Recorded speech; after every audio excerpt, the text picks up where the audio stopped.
Hi, I'm Jennifer Potter, Executive Director of Be Well Texas. Too many people are struggling alone these days, and alcohol and drug deaths are increasing. We started Be Well Texas to offer high-quality, science-based addiction treatment and recovery services anywhere, even at home. We provide compassionate, caring support virtually or in person. In many cases, there is no cost for treatment if you don't have insurance. Really. Welcome to Be Well Texas. We're glad you're here.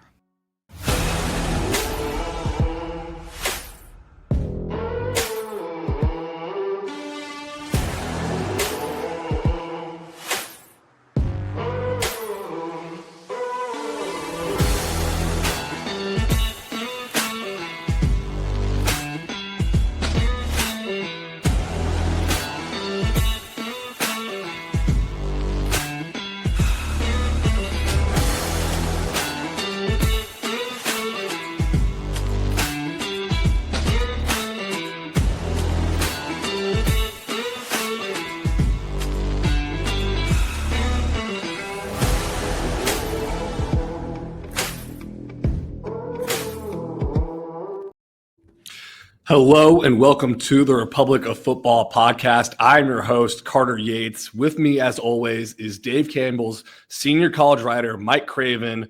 It is Wednesday, March 19th, which means we are one day away from March Madness. Craven, have you filled out your bracket yet?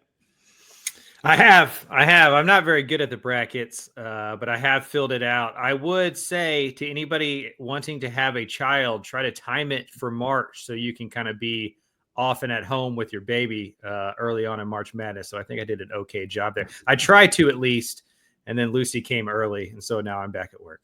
Do you have a strategy for filling it out, or do you just go gut feeling? Do you go favorite mascots? Do you go like coaches? Like, what do you do? I'm a gut feeling guy. I tend to get chalky, but that's because I don't develop any love for any Cinderellas because I don't watch a lot of college basketball. I would say I've watched 4 hours of college basketball this year, and 2 of them were last night during that crazy first game. I didn't even watch the North Carolina game. Yeah, I go gut feeling, but the gut feeling doesn't always work out when you don't watch any college basketball. So Right. We have a little bit of a March Madness themed episode, guys. We're going to do our Texas college football coaches ranked in terms of seeds 1 through 13 based off how good we think they are at golfing. And we're doing this because North Texas has a golf tournament invitational. Is that right? Most of them do. A lot of schools, I know Texas State's having one as well. A lot of schools have kind of spring fundraisers where, a couple $100, you can buy your way into a foursome with one of the coaches, or, as a group, you can do it for $1,000 or whatever. And I think they use it to NIL and different stuff. So I think it's one of those meet and greet with the coaches, get donors involved, have a good time during the spring. And so it got me thinking, who do we think would be the best golfer out of all the head coaches in the state? And we're going to debate that hotly coming up at the end of the show. But first, we got some football business to take care of. We are in the heat of magazine season here at Dave Campbell's. Craven, you're about to start your college tours, going to all the Texas colleges across the state, checking in on spring football. Let's look ahead, though, to start off with in the Big 12. I think there's 3 teams from Texas that have a realistic shot to say we could win the Big 12, and that is Texas Tech, Baylor, and TCU. We've each picked one of those teams that we think has the best opportunity to pick the Big 12. Craven, I think I know who you're going with here right off the bat. You've already written about them, but make the case again why you think this team is the Big 12 title contender in Texas. Yeah, I've written a column saying Baylor is kind of my team for 2025 in terms of, going and winning a conference championship. I talked about it on a split zone duo episode with those guys as well. They just return a lot. They return their whole coaching staff. You bring back your head coach, your offensive coordinator, and de facto your defensive coordinator since he is the head coach. You get your quarterback back and Sawyer Robertson, who was really good last year, Bryson Washington at running back, a couple of really good receivers in Ashton Hawkins and Josh Cameron. And then you bring 4 of your 5 starters back along the offensive line, and the guy who's going to slide in has started 15 or 16 games in his career at one of the tackle spots. So I really love the offense. And then what they did defensively in the second half of the season I found promising, and then what they've added through the transfer portal, specifically Travion Barnes, who was the Conference USA Defensive Player of the Year last year for FIU. Barnes and Keaton Thomas, the other linebacker, like that's going to be a solid duo on the second level. If they can figure out pass rush, I think that they're one of the Big 12 favorites alongside Arizona State and probably Kansas State. I'm going to give you a reason why I like this pick by you. I'm going to give you a couple of reasons why I'm pushing back. So first reason I like it is because Jake Spavital, the offensive coordinator, in his second years is usually better than that first year. West Virginia, when he was the OC there, in 2017, his first year, they had 34 points per game. And 2018, they went 40.25 points per game. At Texas State, when he's the head coach, first year, 2019, they're 18 points per game, 221 yards per game. And then 2020, the COVID year, but they played a full season, 27.67 points per game, 332 yards per game. So that is that's a 9 points per game increase from year one to year two. So I like that. And that was always my thing with Baylor is, yes, this scenario of having an acting head coach on the offensive side of the ball too, like not co-head coaches, but we need an offensive coordinator with head coach experience. Yes, that works really well, but what happens when you have to replace that offensive coordinator? Well, they don't have to this year. And that's why I really like him with all the returning production. Yeah. Also, I'm going to push back, though, real quick. The Dave Aranda yo-yo, 2-7 his first year, then goes to 12-2, then does not handle that success well, goes to 6-7, 3-9, now 8-5 last year. Like, it's yo-yoing, right? And did he learn his lesson on how you handle the Big 12 championship season from 2021? And I know that also happened because they lost Jalen Petrie and Terrell Bernard on the defensive side, and they don't lose any of their best players except Matt Jones at linebacker this year. But has Dave Aranda learned to not have those yo-yo type seasons? I will say one of the things I give Dave Aranda credit for is adjusting. After 2020, in 2020, he didn't go for a fourth down at all. And then he became one of the prolific fourth down goers in the country in 2021. He resisted transfer portal early on in his tenure, and then he completely went the other way, and now they lean into that. He leaned away from NIL, and then they became the school that had shirts that, we pay players, on the assistant coaches and practices. So I do think Aranda has been slow to adjust to college football and the modern landscape, but it does feel like he can put his ego aside and go ahead and do it. And so that gives me some hope that he's able to avoid what you said, because it has been kind of a Jekyll and Hyde yo-yo up and down tenure for him so far. Another reason I like Baylor, and it's March 19th when we're recording this, playing the schedule game is not everybody's favorite thing to do. Mm-hmm. But their three toughest Big 12 games are at home against Arizona State, at home against Kansas State, on the road against TCU, but that road game against TCU is coming off of a bye. And so I really like the way that their schedule lines up. The second half of their schedule opens up. It's like Cincinnati, UCF, Utah, Arizona, Houston. So if they can survive that first 2 months, and even if they lose to Auburn, even if they lose at SMU, in the current landscape, you just got to win your conference. And so I really like Baylor this year. Depth is going to be an issue. As I said, pass rush is probably my biggest question mark. But I really like that offense. And if they can just be 50th in the nation in scoring defense, I think this is one of the top teams in the Big 12. That's interesting you like the schedule, because I looked at the schedule and almost didn't like the draw. I get that you get most of your tough games out of the way early. TCU is on a bye. But those first games, it's Auburn, SMU, Arizona State, Kansas State, who I think is going to be up this year. They were going to be a Big 12 favorite. What happens if the wheels fall off the bus? What happens if they don't handle that first half of the season well and they start out 2-4 again? Well, I think what we saw last year is a team that can handle that kind of stuff. That's true. And you no longer need the 11-1, 12-0 resume. You just got to win the conference. And so even if they start 0-2, while that's not fun and that's going to hurt some momentum and it's going to change the noise on the outside, they still control their own destiny and can go figure it out. And then also in the Big 12, you're probably not going to have 2 9-0 teams in the Big 12 championship game. Like, there's going to be a couple of losses. You can lose a game or two and still find your way back into contention. And so I like that it's front loaded. We'll learn about this team a lot. I mean, we'll know if we overhype this team very early with that Auburn and at SMU, back to back to start the season. So one of the more intriguing teams of the year. And, I just think a roster who's as well suited, because like, that's the thing doing this magazine is you start looking at all these rosters and you have to like really dig through to find the starters here and who's coming back. You know what Baylor is, and just the momentum they built over that second half of last year, bringing it all back, the continuity, the a few additions on the defensive side through the portal.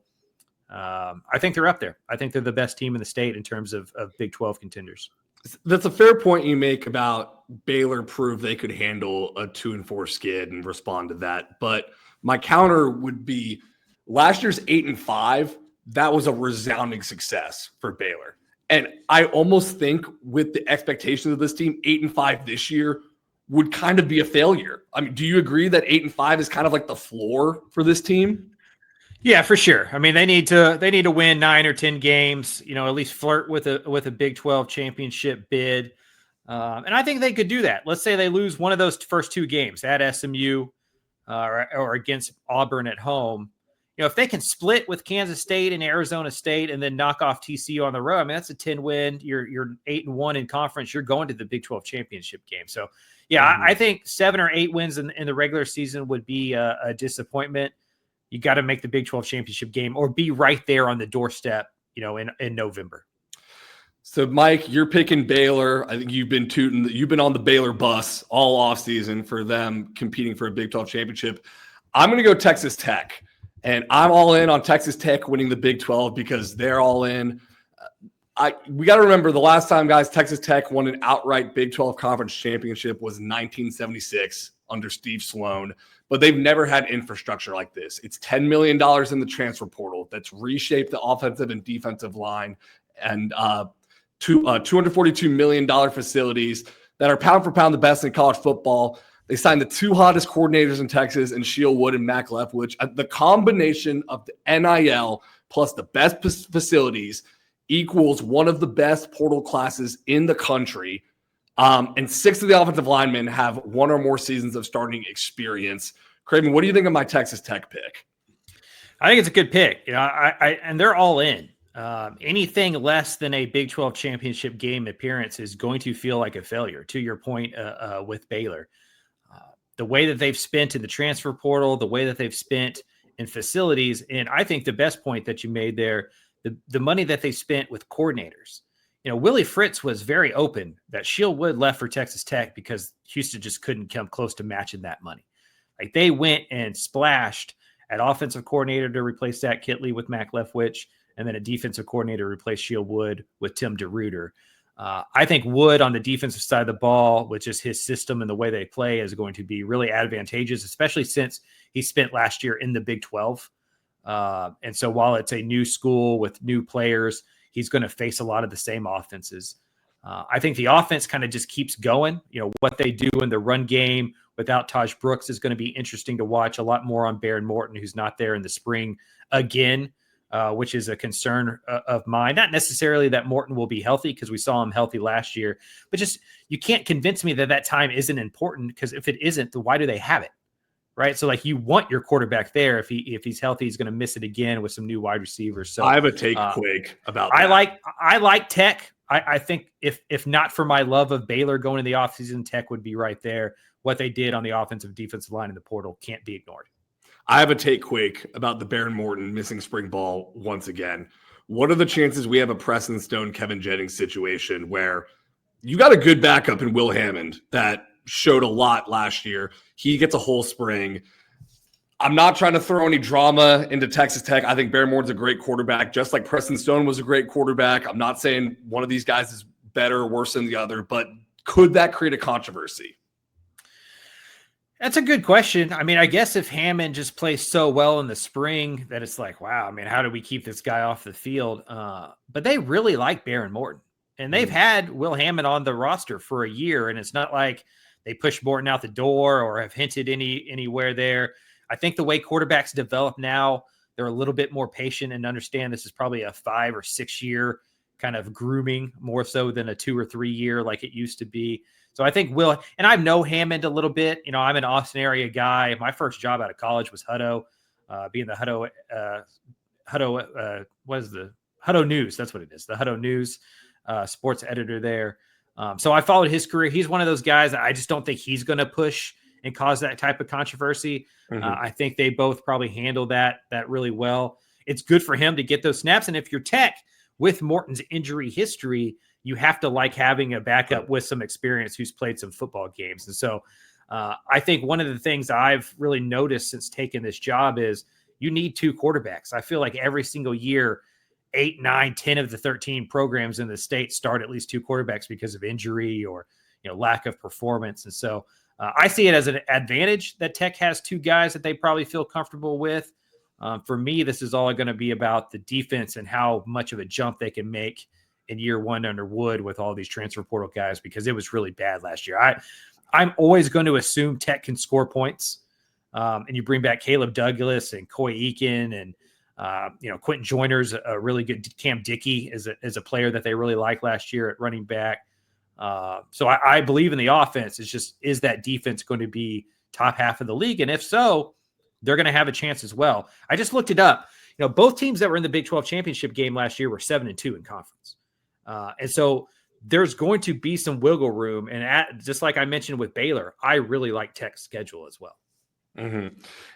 Funny you mentioned the secondary being so bad for Texas Tech last year, and getting Shield Wood. I think that's why they're willing to outbid everybody for Shield Wood, because Houston had the best passing defense in the Big 12 last year. And I would almost argue that this portaled secondary could be better than the personnel they had at Houston. Do you think that that's a hot take by me, or how does the personnel at Texas Tech match up to the personnel at Houston? They had H.A. Halsey, who's a first team all district, all conference performer, Latrell McCutcheon, who should be an NFL guy. We'll talk about Houston later in the show, but how do you like that secondary personnel group at Texas Tech? I don't know if they have a cornerback like Jeremiah Wilson. He's a true lockdown guy. I think he was like the highest graded PFF defensive back we have returning in the state. Houston keeping him was huge, and Halsey, as you mentioned. But I mean, they're overall more talented. They love that transfer from Mississippi State. They think he's a freak of nature. He's going to add some athleticism. They have some young guys that are kind of waiting in their wings that kind of thrown into the fire last year that didn't play all that well. Maybe they take a step forward. But it's kind of a wait and see approach with what they've put together with the secondary. And that's my concern, right? Is new defensive coordinator, so many new parts in the secondary. How quickly do they gel? What's the communication like back there? Do they have some breakdowns and busted coverages? The good news for Texas Tech is the front half of the schedule stinks. Like, they should be able to kind of waltz into Big 12 play. It's Arkansas, Pine Bluff, Kent State, Oregon State. Those are the non-conference games. Then they start at Utah, at Houston, and Kansas. I mean, they could be 6-0 going into that Arizona State game on the road. The issue is the Red Raiders play Arizona State and Kansas State away from Lubbock, and Joey McGuire 6-10 on the road and as a head coach so far. I want to make one last point about Texas Tech on Joey McGuire front. I was listening to the Split Zone Duo podcast on the Big 12 preview that you were on, and Richard Johnson with CBA Sports made like kind of a joking point, like, hey, what does McGuire do? Right? He's got all these awesome coordinators. The general manager, James Blanchard, has carte blanche to offer guys. But I would argue to that point that Joey McGuire is Texas Tech as all in if they don't have the charisma and CEO guy like Joey McGuire. Like, I think he is such a good recruiter. I think he is a politician, which is what you need a lot of times in current day college football. And I'd almost argue that Texas Tech wouldn't be as all in on building facilities, on going all in on NIL, if they didn't have a guy they fully believed in like Joey McGuire. Is that too much credit to give? No, I think it's a great point. And one that gets along with the big money donors. Like, he clearly aligns with what Cody Campbell wants to do. He clearly aligns with what John Sellers wants to do. And as a head coach, a big part of your job is just kissing babies and shaking hands. Like, it is. And especially now in fundraising with NIL, like, having the donors and the fan base behind you to put in that money for the Matador Club, to get it moving in the right direction, to convince players to come play. Because even if James Blanchard offers this great play, you still got to go get him. Mm-hmm. Like, there's still recruiting involved. You're still recruiting to West Texas and to Lubbock and kind of building momentum out there. And Joey is very good at that. Like, Joey is really good at building momentum, building hype, being a face out there, getting people to believe, getting behind you. I think he hires really well and lets guys go do their job. And so people want to work for him. You don't see a ton of turnover unless it's, on Joey's part, turning over the roster. You don't see guys leaving for lateral jobs. It's, Kitley going and getting a head coaching job or whatever. And so, James Blanchard staying at Texas Tech when he could have gone and taken the Notre Dame job for a bundle of money for the team that just played for a national championship. Like, that's another, feather in the cap of Joey. Like, look, I can recruit these guys that are on my staff as well. And so I think we all want our head coaches to be, Steve Sarkisian or Steve Spurrier or Nick Saban, where, we think of them as X's and O's gurus. But I think the main job is being a CEO, is being a boss. And we all have one of those. And the good ones let you go do your job. And I think that's what McGuire excels at. It's like, why would I hire you as my general manager if I don't trust you to go make an offer? Mm-hmm. Right? Why would I hire you as an offensive coordinator if I don't trust you to make the call on third down? And that doesn't mean that he's just on the sidelines not doing anything. I mean, he's in the headset. I don't think we give Joey enough credit for his football knowledge because he's so good at all the other stuff. Yeah. So I'm picking Texas Tech to win the Big 12. Well, maybe not to win the Big 12, but the best Texas team with a shot to win the Big 12. You got Baylor. Are we disrespecting TCU? Are we not talking about TCU enough? I think a little bit. I've kind of found myself not forgetting about TCU, but like feeling like they're third in the lineup there. Like, I do think Baylor is positioned to have a big year. Tech, obviously, with the splashes in the transfer portal. And TCU is a little bit quieter. They're kind of rolling with what they got. Kendall Briles back for a third year. Andy Avalos, defensive coordinator, back for a second year. Not a ton of turnover. The wide receiver position is going to look different. But Josh Hoover's back. Most of the offensive line is back. They like the continuity on the front seven of the defense as well. Got some big guys back in the secondary that have played a lot of football, like Bud Clark. They just, to me, I just need to see a run game. Like, there's no balance for TCU. Like, for Baylor, there's balance. Like, there's Bryson Washington to the Sawyer Robinson. If you shut down the passing game, I think Baylor can run the ball, vice versa. Texas Tech, bringing in Quentin Joyner to kind of add some balance there. Mac Leftwich has been very good at creating the run game at previous stops. So I believe Tech can be balanced. My question for TCU is, one, can they stop the run on defense? I think that they will. They did better in the second half of the year. I like what they did in the transfer portal up front. I think that they're going to be tougher, more physical on the defense. But is Kavorian Barnes the answer at running back? Is it just getting better along the offensive line and hoping the running backs kind of benefit from that? I don't know. It just felt like in big games, it was Josh Hoover or bust. And as we saw against SMU, he can't have a big game every single time. I think he had 3 games where he threw at least 2 interceptions. Like, that's going to bite you eventually in a conference that doesn't have a lot of wiggle room. Like, everybody's so evenly matched. A turnover or 2 or a lack of running game can really be the thing that keeps you from achieving, from being up there with Kansas State, Arizona State, Baylor, those kind of teams. It was Josh Hoover or bust, or Savion Williams, Wildcat quarterback, like go be Superman. Do you think and you don't have to report anything here, like this is just your opinion, was Kavorian Barnes brought in as like, we want him to be the starting running back, or was he just like a depth guy? I think he was brought in to see if that upside is still there. Right? Like, redshirt freshman Kavorian Barnes at UTSA looked like he was going to be like Sincere McCormick and be the next star for the Roadrunners in the backfield. And it just never materialized. Whether that was fit, the offensive line for UTSA didn't do him any favors, didn't do any of that running game favors. He kind of got passed up by some guys. He fumbled a lot too. He fumbled a lot, right? Like, I think a lot of it was kind of mental. I think he kind of got into the doghouse from that and then never worked his way out. But he moved up. Like, he jumped up, right? He went from UTSA to TCU. Clearly, people still think that talent is there. And if you hit, right, if a change of scenery is all he needed and you can get him back to what he was kind of coming out of high school early on when we saw him at UTSA, all of a sudden he could be a football player that provides you that balance that they had. He's not Kendre Miller probably, but that's what TCU was really good at when they made that championship run. It wasn't all passing the ball with Max Duggan. Like, they were a real balanced team there with Garrett Riley as their offensive coordinator. Kendall Briles wants to run the football. We think of the Briles offense as this, shoot part, but we forget the veer, right? The veer is part of that veer and shoot offense. They want to run the football. They just haven't been able to do it successfully. If they're able to find a running game, I think TCU can be a surprise team for sure in the Big 12.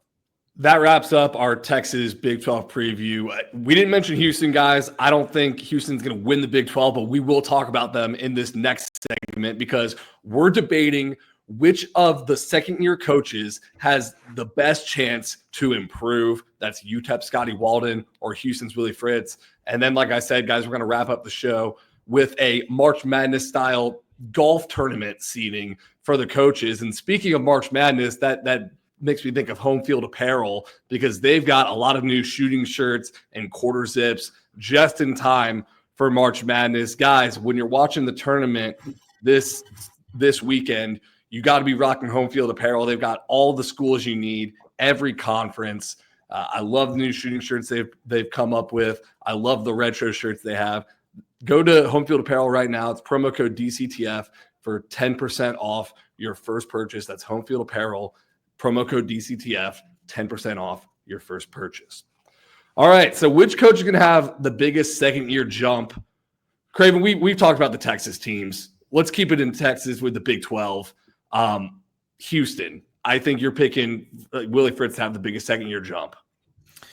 I like what they've done and the coaching staff and the transfer portal. I mean, losing Shield Wood, obviously tough, but I think Slade Nagel and that offense is going to be better. Willie Fritz and him have worked together at Tulane. I think they're going to try to Michael Pratt, Connor Wegman, right? Which is run the football, use RPO, get the football down the field. You don't have to throw it 40 or 50 times. I think that's going to be good for him. I really like the Dean Connors pickup at running back, just kind of a Swiss Army knife.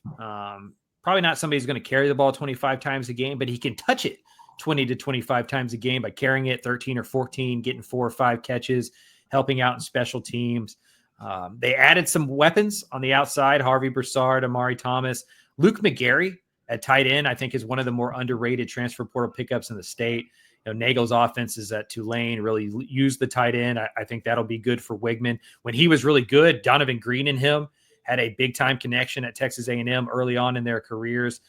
So I think he likes throwing it to the tight end. And then also they just revamped that offensive line. And it's got to be better. Kent State's the only team that scored fewer points a game last year than Houston. Nobody scored fewer touchdowns. I think it was 20 touchdowns that Houston scored all of last year.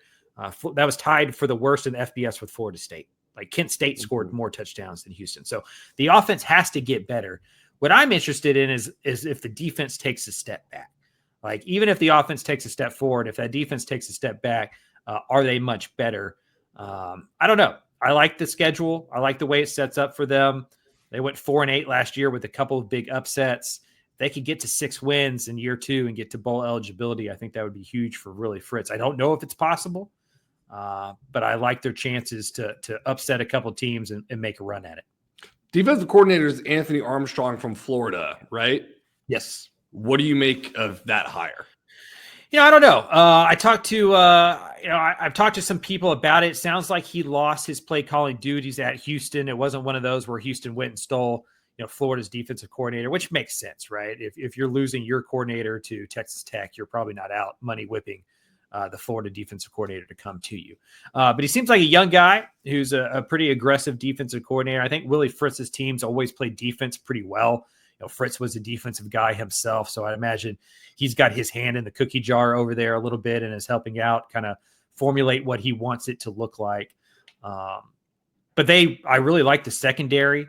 They have a couple players up front coming back. And Mack is back up there. Carlos Allen's a pretty good player. So we'll see what the defense looks like in this Big 12 that can obviously score a lot of points. But if they can improve by a win or 2, especially 2, if they can get to 6 wins, that would be an incredible second year for Willie Fritz. I think I'm just betting on the Fritz gradual incline. Like it just seemingly always improves. Like, he doesn't take many steps backwards. And so even with all the turnover on the coaching staff, even with all the turnover in the transfer portal, I'm just assuming he can get a win or two more this year. Willie Fritz is, some people invest in stocks and they go like boom or bust and they speculate. They put their stuff in meme coin. Willie Fritz is like putting your money in a bank and it's going to get interest every year. S&P 500. Yeah. Just lean on it. Let it bake. Does it concern you on the offensive side for Connor Wegman that this is his fourth scheme in 4 years? Yeah, for sure. I mean, we've kind of talked about it. I think kind of the confidence of Connor Wegman is something that he has to find back. Obviously the health, speaks for itself. He's got to get healthy, and hopefully he's that in 2025. But I think just simplification and some belief from the coaching staff into him, kind of to kind of impart some confidence in him. And that's what I like about this fit. One, he's close to home. He's going to be in a familiar setting. I think that helps. And also, I think Fritz and Nagel, I think Fritz's kind of magic dust as a head coach is he doesn't ask you to do anything that you can't do. Mm-hmm. He understands that it's like square peg, square hole. Let's just do the basics. Let's keep it simple. Let's execute. And I think as long as Wigman's health can hold up, I think that they're going to put enough around him and only ask him to do what he excels at, to the point where that confidence will start building back up. And it won't matter as much that he's in his fourth scheme in 4 years. I think the Jimbo stuff, I just think it just kind of killed his confidence a little bit. It made his head swim a little too much. I think he's going to look a lot better, not only in this conference against Big 12 defenses, but I think he's going to look a lot better with an offensive coordinator and a head coach who's just going to fit the offense around what he can do. Yeah, no more rifling through like hundreds of Excel sheets to learn your offense. Right. What does he look like in the spring in terms of physically? What's he getting to do? Because I saw Chris Hummer, a friend of the program at 247, came out with the article of the Connor Wegman tell-all. Like, actually, he was so freaking injured last year. Like, you didn't even realize how injured he was, guys. Like, there was that type of article. Is he full go in spring? Do we know? Is he kind of still rehabbing? Like, what's that look like? They just started up spring ball. I go up there in a week or so that's something I really need to check in. I'd imagine he's not a full 100% go, just as he kind of gets back to full strength. But I do think he can throw the ball around and kind of be a part of that. And that hurt Houston last year as well. Willie Fritz comes in. They think Donovan Smith's going to be the quarterback. Donovan Smith missed the whole spring, and so they just never built real chemistry there. Zion Chris gets all the snaps, and then he becomes the starter, towards the end of the year. Zion's still back. I think they like him as kind of a future player at the position. They like a quarterback who can move around and be mobile. I imagine he's a part of the offense next year, even if Wigman is healthy. But I don't think we're going to see, a full 100% Connor Wigman until the football season.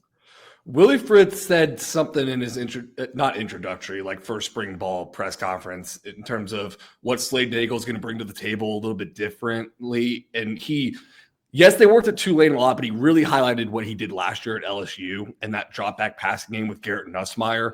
You mentioned how they love using the tight ends. Is that the biggest difference you can kind of see with this offense, is more drop back passing downfield to the tight end? Or like, what's the difference in scheme going to look like?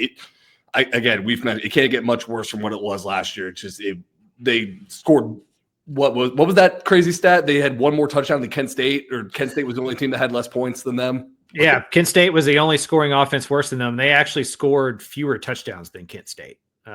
They just didn't have many playmakers, not many big plays. I think this offense, while it's going to run the ball and kind of set up, that they're going to get downfield. Like Michael Pratt at Tulane, was a deep downfield shot passer. Average per completion, average per attempt were always pretty high. So I don't think they're going to ask Wigman to throw the ball 30 or 40 times a game. I think it's going to be closer to 25-ish. But I do think they're going to press the ball downfield at times and try to get some big plays. And that's what they were missing last year. They were just playing everything in a phone booth, but then it makes it hard to run. The RPO stuff doesn't work as well. I think with Dean Connors' big play ability, and then with some wide receivers they've added, Connor Wigman's arm, I do think we see more deep shots, more vertical stuff out of this offense than we saw last year. I'm going to miss checking in on a Houston game and looking at the box score and deep into the third quarter, and it's like 6-0. And it's like Willie Fritz is the only one having fun right now. It might stay that way. It might be one more year of that. it might stay that way. So we'll see if they have the weapons to really go light it up. But I do think Willie's most comfortable kind of winning 27-21. I don't think he wants to win 52-44, and they're going to call plays and play a style of football that aligns with that. They're going to run the football a lot, and then they're going to use that run to set up the pass. And I think that's good for what the personnel they have on their team is. So you're picking Houston. Willie Fritz is the second-year head coach to have the biggest stark improvement. I'm going to take it out west and go to El Paso for Scotty Walden and the UTEP Miners. 2 reasons. One is Malachi Nelson at quarterback. He was the number 1 overall recruit in the class of 2023, has not done much of anything in college. He starts at USC, has some injuries, then tries to go to Boise State, which was even a questionable transfer then, too, because I think Lincoln Riley at USC was like, Malachi was great here. Like, I wish him nothing but the best. It was kind of a head scratcher, but he went to Boise State because he wanted to compete for the starting job, play right away. That didn't happen. Boise State goes to the college football playoff. Malachi Nelson is the second string quarterback all year. He's thrown 20 passes all of college, and now UTEP, this is his last chance to get some tape out there. So I am banking on Scotty Walden in that Blue Blaze offense. Malachi Nelson, I know he's competing with 4 other quarterbacks on the roster that had playing time last year. We got to assume it's Malachi Nelson that's starting, even if they don't name him until the very beginning of the season. And then also UTEP won 3 of their last 5 conference games last year. Yes, 3 of the 5 final conference games, which mirrors that Sam Houston 2023 campaign that they had, where they start 0-8, win 3 of the last 4. That propels them into the next year where they are on the brink of a Conference USA championship. I see parallels to what UTEP did. I think they weathered the storm really well last year. Scotty Walden has more time to focus on schematics in this spring instead of just building culture. The culture's starting to take place. I'm buying stock in Scotty Walden. Yeah, and they get Delaware and Mississippi State, obviously kind of new jump ups to FBS. You hope you can probably win those football games. New Mexico State at home. Conference USA is one of those conferences where you can go from the cellar to kind of the top half of it pretty quickly. Maybe you're not going to catch Liberty, Western Kentucky, some of those schools. But Jack State's probably going to take a step back with a new coaching staff. Sam Houston's going to take a step back with a new coaching staff. I think with the continuity, especially on the offensive side of the ball, the Miners are going to be better in year 2. It's just a matter of how much better. That quarterback battle just absolutely fascinates me because Skylar Locklear is still there. Our guy JP Pickles is still there, who looked pretty good. Pickles up, and then, Nelson obviously has the pedigree. And this is, like you mentioned, it's kind of his last chance to figure it out in college. If he can't do it at UTEP, he's not going to do it anywhere else. I think for him, it's one of those, it's a contract year in baseball, where it's like you drop down to UTEP, you hopefully light it up, and then that leads to a bigger opportunity maybe somewhere else. But also for UTEP, it gives you a big boomer bust situation, right? Like you like Skylar Locklear, Pickles, those guys. If it doesn't work out, but if it does, you could have one of the best quarterbacks in Conference USA. So that one's going to be fascinating to me. And then they got a new defensive coordinator. And at times, that defense was pretty solid last year. It definitely felt like the better unit a lot of times in conference play. Kind of what does that look like? They lose a couple of their really good players. Westmoreland at defensive end is gone. AJ Odoms is gone at cornerback. So kind of, it's life as a G5 program. It's just hard to keep anybody. And so every single year becomes kind of a first year, kind of a new reset.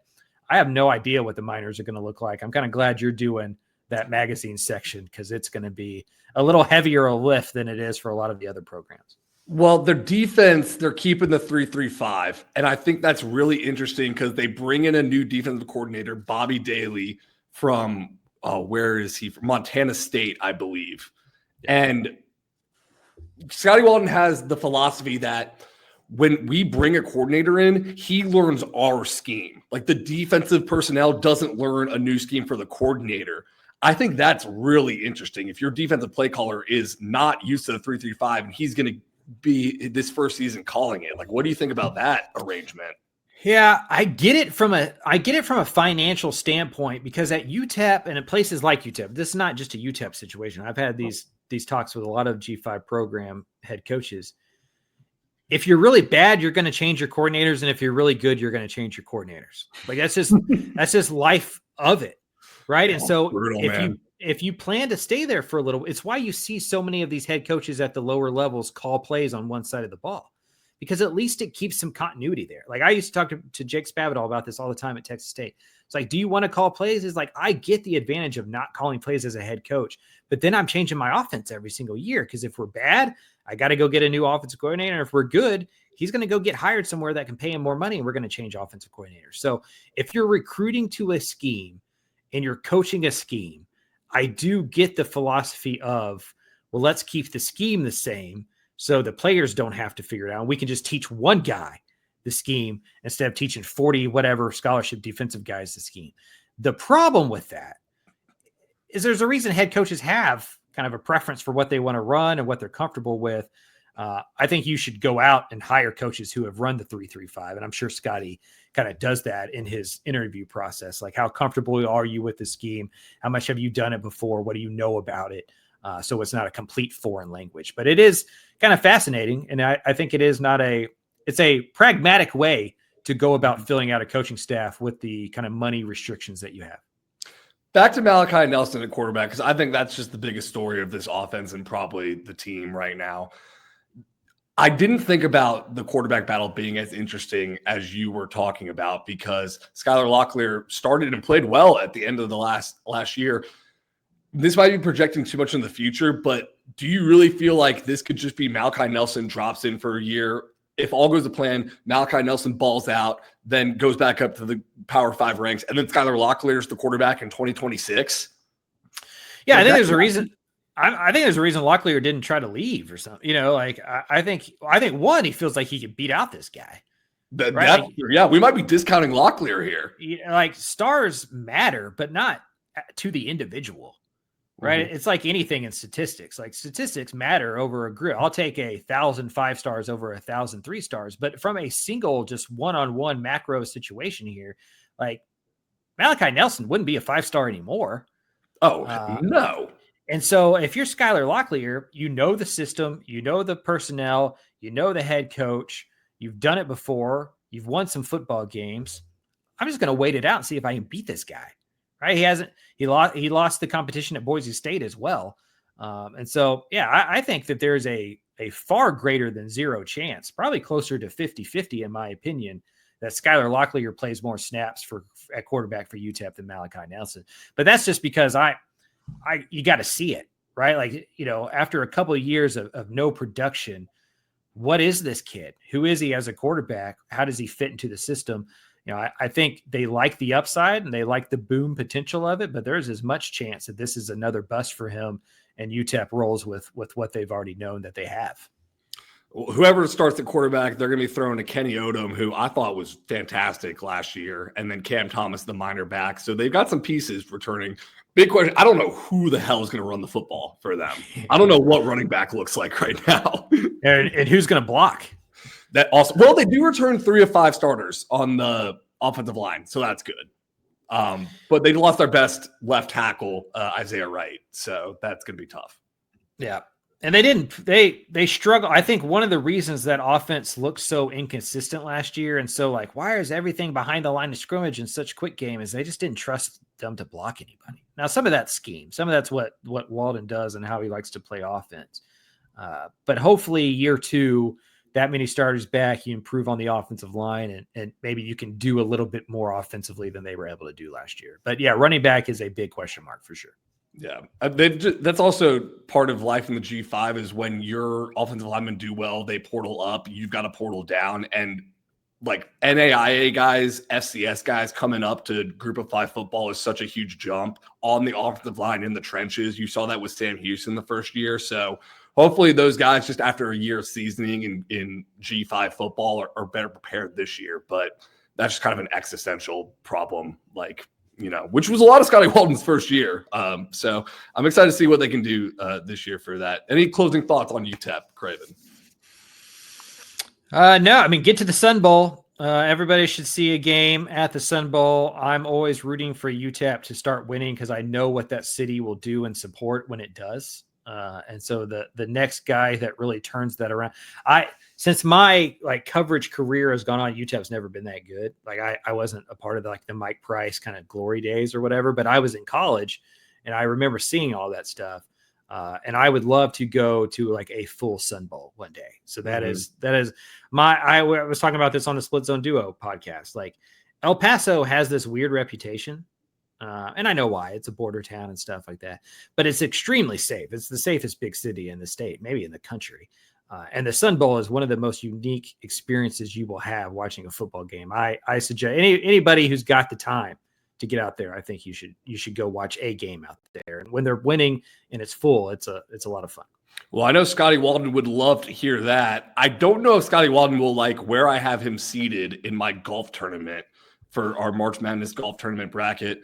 Craven, how do you want to do this? You want to just run through our seeds 1 through 13? I got it set up like 1 seed gets an automatic bye, 2 plays 13, and 3 plays 12. I can't count, so on and so forth. No upsets in this. Let's just go 1 through 13. Who we have as the best golfer. Let's go reverse order. Reverse order. Okay. Who do you think's the worst golfer out of these guys? I'm going with Mike Elko.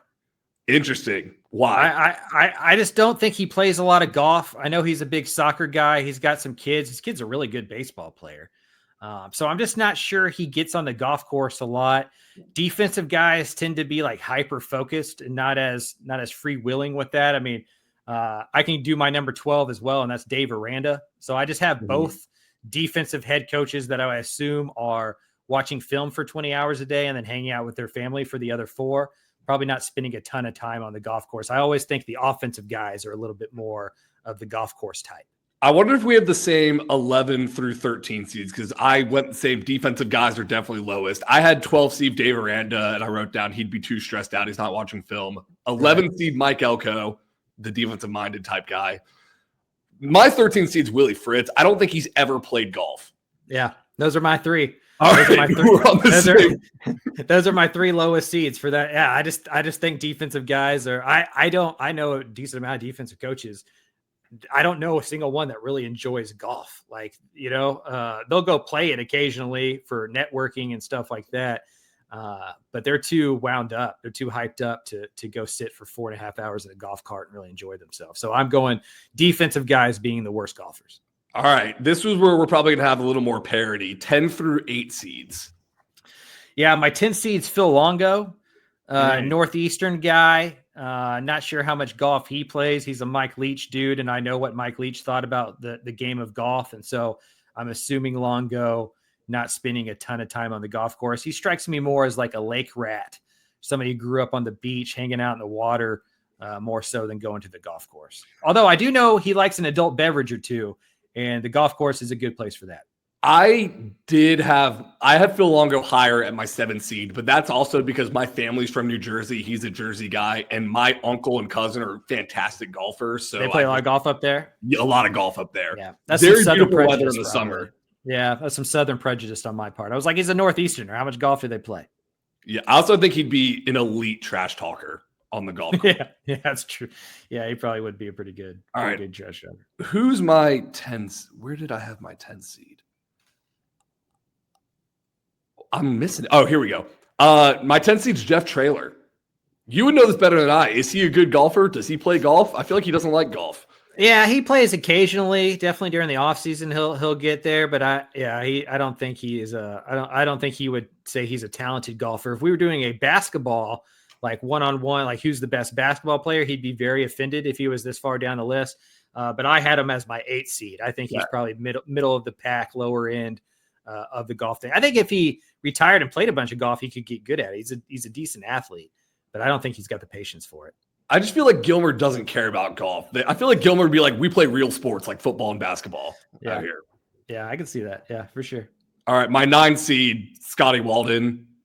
I'm going away from my offensive guru type guys good at golf because I think Scotty Walden's too hyper to be really good at golf. And he's got 2 young kids, so probably not a lot of time. Yeah, that's a good one. I had him as my 6th seed just because he's a younger guy, offensive. I assume he plays a little bit of golf, but the 2 young kids is a good call there. He probably does struggle to get some time. He's recruiting. The hyperness is a solid call out. I do wonder how that personality fits with golf, because I think of it as a pretty laid back, slow game. But who knows? He may really like golf. We got to have him on the podcast again to ask him about, he named his 2 kids Luka and Maverick and claimed it wasn't because of the Dallas Mavericks. How is he doing right now with the Luka getting traded news? Yeah, that's a good question. You should ask him that during the magazine prep stuff. I know it's spelt differently. I know Luka is spelt differently than Luka Doncic, but probably not doing too great. I do know he's a Mavericks fan. Who is your, did we ever say your 9 seed? No, my 9 seed is Joey McGuire. I had him at 8 seed. Yeah, I don't know if Joey's playing a ton of golf. I think he's a little too extroverted maybe for that. He'd probably play something. I don't know if Joey's like a big recreational sports guy. So I don't know. I have to ask him how good of a golfer he is, but I've never heard him bring it up. I do think he'd be the best hang on the golf course. Yeah. Yeah, that's probably a really good question. It's like what would our foursome, like what would our the 3 guys we'd want to go play golf with in the state? Maybe we can do that here at the very end. But yeah, I think Joe, and those high school guys, they didn't have as much time. They haven't been in the college schedule as long. They had to teach class and had to be up at school the whole time and stuff like that. I don't know how much golf Joey's playing outside of the off season. If I picture Joey on the golf course, it's very similar to my game, which is smash a drive straight out of bounds, drop in the middle of the fairway, hit it out of bounds, walk to the green, miss a putt, get in the golf cart, go to the next hole. Yeah, Joey's probably the DJ, like he's handling the speaker, the JBL on the back of the cart, probably knows where the golf cart lady is at all times, where the next round's going to be ordered. You're right. He probably is one of the top hangs on the golf course.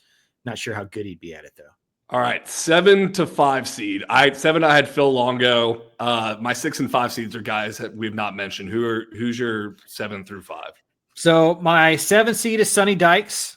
Okay. 6 seed was Scotty Walden, and 5 seed GJ Kinney.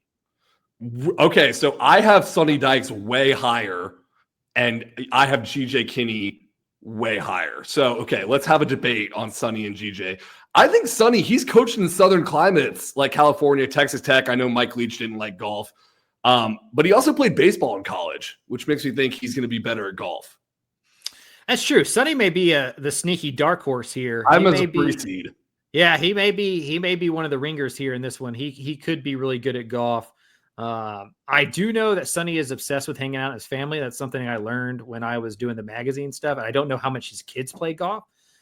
So I just not sure how much time he kind of carves out for that right now, because even though he is an older guy, he has young kids. And so I'm not sure how much time he's getting to the golf course. But Fort Worth, being at TCU, you probably know, SMU obviously as well.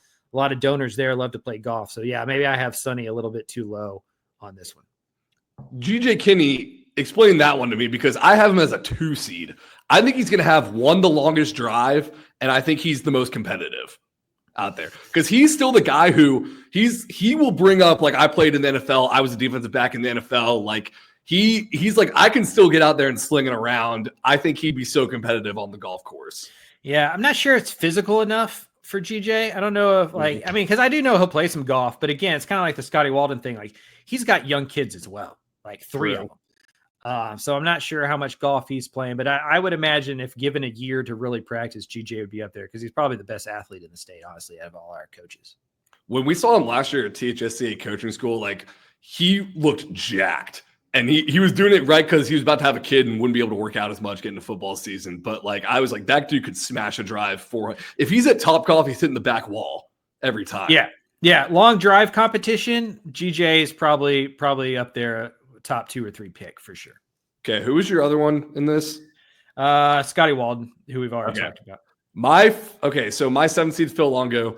My 6 seed's Rhett Lashley, and I said that because 4 kids, 2 sets of twins, just seems like a family guy. Probably does not have a lot of time.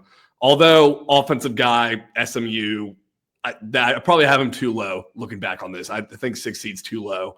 5 seed's Scott Abel, because from what I heard from you at the magazine visit, not the magazine visit, the introductory coach visit, I really liked his confidence. And I feel like we would underestimate him on the golf course like people do at Dayton, and he'd be a ringer. Yeah, Scott Abel's my number one. Number one? He's my one seed. He's my one seed. His brother's a golf pro. Okay. And Abel was like one of those guys that lettered at everything in college, in high school. He was a college baseball player himself, got drafted, I believe, by the Royals, played a year or two in minor league baseball. I just think he's the point guard of the basketball team. Like, I just think he's probably one of those guys that's like really good at all of those type of games. I bet he's good at darts and pool. He seems like, as you mentioned, seems like a very confident dude who doesn't mind getting on the green and putting some dough on it. I think Abel might be the best golfer in the state. Yeah, I think. Wow, I did not know about the golf pro part. I definitely have him seated too low there. All right, so they'd be my bracket busters for sure. Rhett Lashley and Scott Abel. I got Lashley at 2. Lashley at 2. So you went Abel 1, Lashley 2. Let's go 4 through 1 seeds. My 4 seed, Steve Sarkisian, again, offensive guy, former QB. Also, like, this last season, he looks so tan. Like, when he does press conferences, he looks like burnt orange, like the Longhorn logo in the back. So it just looks like he spends hours out in the sun playing golf. I do know he likes to play golf. He's told some stories before about sneaking around at Alabama, around Nick Saban stuff during a bye week. Like, I know that Sark likes to play golf. So he was also my 4 seed. And then my 3 seed was Eric Morris. Just an all around athlete. You mentioned kind of who you think is the most competitive person in the state. Like, I think Eric is one of the more competitive people I've ever met in my life. And so, like, I think just with his kind of natural athleticism, playing wide receiver out there in West Texas, I think he's played a decent amount of golf. I think he'd be a pretty good one. I had Morse as the one overall. And not because of the competitiveness, because of the laid back. I don't know if he's even that laid back, but like, I'm sure when you get out in the football field, he gets really intense. He is super competitive, but he strikes me from way outside looking in as like a West Texas, very laid back type guy. And I think you need that type of attitude on the golf course. Also just general, I think he's the most athletic coach out of all the coaches in Texas. I know GJ Kinney would probably, have an argument with me about that one, but wide receiver at Texas Tech, like state champion in basketball, I just think he'd be really good. Yeah, really good athlete. I think him and Kinney are probably the 2 best athletes we have at head coach in the state for sure. I had 1 seed Eric Morris, 2 seed GJ Kinney, 3 seed Sonny Dykes, 4 seed Steve Sarkisian. Is there anyone we missed? Who was your 2? So Rhett Lashley was 2. Rhett Lashley was 2. 1. Who's your 3? Eric Morris. Eric Morris. And then Sark. Yeah, my top 5 was Scott Abel, Rhett Lashley, Eric Morris, Steve Sarkisian, GJ Kinney. I think the one we have the biggest difference on is I had 5 seed Scott Abel, and you had 1 seed. That was kind of some inside information. Now, he may not be that good of a golfer. Maybe it's just, I just assume when he told me his brother was a good golfer that he gets out there and he can swing the sticks a little bit. We were lockstep on who the 3 worst were, though. We had all those guys pegged. Yeah. Stereotype defensive guys. Now, who would you want to play with? You mentioned Joey McGuire. If you were building a foursome, who would the 3 golfers that you'd want to play with are? I would want Joey McGuire because he would always know like where to buy the next round of drinks. I think he'd be the best hang for sure. I'd want to do Phil Longo too because he's the best trash talker. He's got that East Coast jersey in him. And then what would I'd like to play with GJ Kinney because I'd like to just see him like jack drives 200 yards over the green, like just not even remotely close to the pin. Yeah. Because like, do you want to see the competition? Do you want to have a good time? Like, where are you at with that? I don't want to see the competition. I just want to have a good hang. Yeah. See, I think I'd be there to like watch the competition and to like see that unfold. So I think I would go with like Kenny, Eric Morris, Scott Abel, like just guys who I think would really like take it seriously. But although when I put that on Twitter, the head coach that reached out and said like, let's do it was Rhett Lashley. So I do think that he would be very gung ho about this thing as well, which is it probably freaked me out. That's why I have him so high on my list. It's like, he seems pretty confident. Highland Park, obviously they play a lot of golf over there. Former quarterback, backup quarterback, probably had a decent amount of time to play some golf. So I know Gus Malzahn, his kind of mentor, plays a decent amount of golf. So maybe Lashley would be in there as well. I definitely had Lashley slated too low at the 6. 100%. Yeah, that is interesting. Are backup quarterbacks better at golf than starting quarterbacks? They can play more, I'd imagine. I'd imagine they'd be able to play more. All right. Well, any Texas college coaches, if you guys are trying to make this tournament happen, you know where to find us at Dave Campbell's Texas Football.